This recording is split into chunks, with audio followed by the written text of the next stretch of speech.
The beeping was the first thing, a steady electronic heartbeat that wasn't mine. Mine felt slower, thick, the kind of slow that comes from drugs and the strange, hollow ache of having been cut open.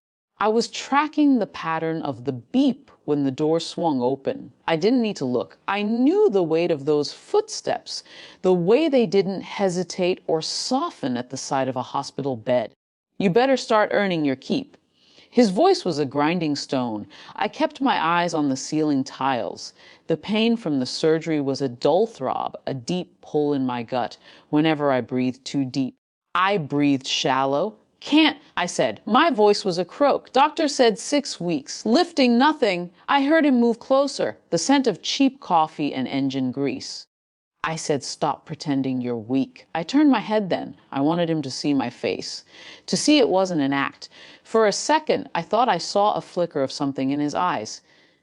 Not concern, annoyance, the inconvenience of it all. Before I could speak, the world tilted. It wasn't a punch you see coming. It was a flat-handed strike to the side of my face, a crack of light. My body, heavy and useless, slid off the bed. The IV stand clattered, a silver tree falling. My hip hit the tiles first, then my shoulder, then the back of my head with a dull thud that sounded far away. I was on the floor, cold, so cold. The metallic taste flooded my mouth. I'd bitten my cheek. I stared at my own hands splayed out on the gray linoleum. They were shaking, not just trembling, but a fine, violent vibration I couldn't stop. My hospital gown was bunched up around my waist. Above me, he stood, a giant silhouette against the fluorescent lights.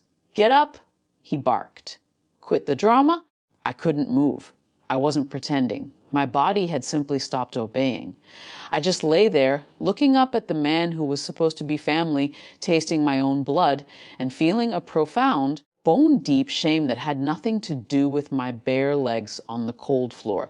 Then the squeak of shoes stopped. It was a sound I hadn't even registered until it was gone. The constant, busy shuffle of the hospital corridor had just paused. Sir! A woman's voice. Low, calm. It wasn't a question. I turned my head an inch. A nurse in pale blue scrubs stood in the doorway. Her face was unreadable. Her eyes weren't on me. They were on him, and they were absolute granite. You need to step away from the patient. Now? It was the now that did it, not a suggestion, a fact. He puffed up. This is family business. She's my kid. She's my patient, the nurse said. She hadn't moved. She hadn't raised her voice. She simply existed in that doorway like a locked door.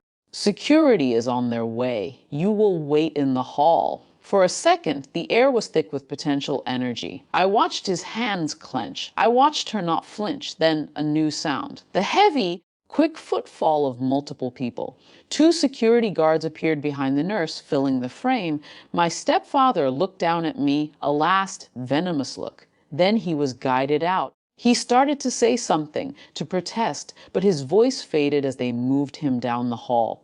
The only sound left was the struggle of his boots against their steady, unyielding escort. A different nurse came, younger. She knelt on the floor beside me without a word. She didn't ask what happened. She placed a warm hand on my cold arm, her touch feather, light, then gently, expertly, helped me sit up. She checked the IV, frowned at the blood on my lip, and guided me back into the bed, as if I were made of glass. I was sitting up, the pillow adjusted behind me. When the police officer appeared, he wasn't looking at me. He spoke in a low voice to the granite nurse in the doorway. I only caught fragments. Witnesses at the nurse's station. Oh, assault on a vulnerable adult. Picked him up in the parking lot. Arrest. The word floated in the air and landed in my chest. The younger nurse finished straightening the sheets. She gave my hand a small, final pat. You're safe now, she whispered. She left. The room was quiet again. Just me and the beeping machine. The metallic taste was fading, replaced by the salt of tears I hadn't felt falling down my cheeks. The pain was still there. The fear was a cold knot in my stomach. But underneath it all, a new sensation was pushing its way up, slow and unfamiliar. It was the heavy, quiet weight of being believed. It wasn't happiness. It wasn't triumph. It was the strangest thing I'd ever felt. It was the feeling of the ground finally being solid beneath me.